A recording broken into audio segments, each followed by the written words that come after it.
subsidising Salford Red's rugby matches at a time when his council is making huge budget cuts. The deal was drawn up by a senior council official who later went on to work for the club. Our chief reporter, Dave Guest, has more.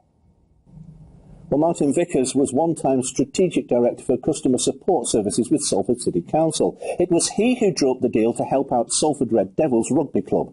Last July, the council agreed to pay the club's matchday costs up to a total of £164,000 for 2013-14. Now, Salford's Mayor, Ian Stewart, agreed the deal, as did his deputy, but no official record was made, and so the deal wasn't subject to routine council scrutiny.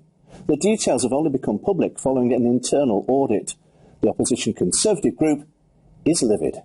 I'm appalled. When you look at what we're having to do as a council to the most vulnerable within our city, and they are prepared to prop up a rugby club, right? A private rugby club. So what do you want to see happen as a result of this report? I want the Mayor to come forward and admit that he was wrong. Well, it's a fact Salford, in common with all councils, is supposedly tightening its belt as never before. This year, the council needs to save a further £24.5 million. So why would it want to put money into Salford Red Devils? Well, from Salford Council's point of view, that they're 50% owners of the stadium, and I think part of the danger here is that if Salford Rugby Club go bust, then they lose their tenant, so they lose money coming in. So if you look at it from a bigger picture, they're putting in money to save themselves money in the long run.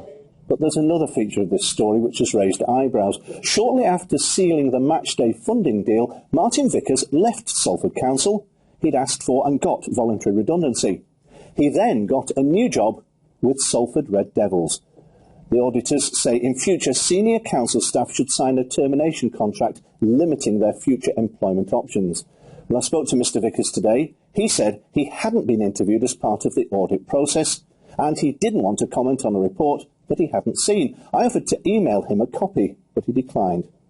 Now, the Mayor, Ian Stewart, was also unavailable. In a statement, he said, "My actions have always been in the best interests of Salford City Council, and I will continue to do so."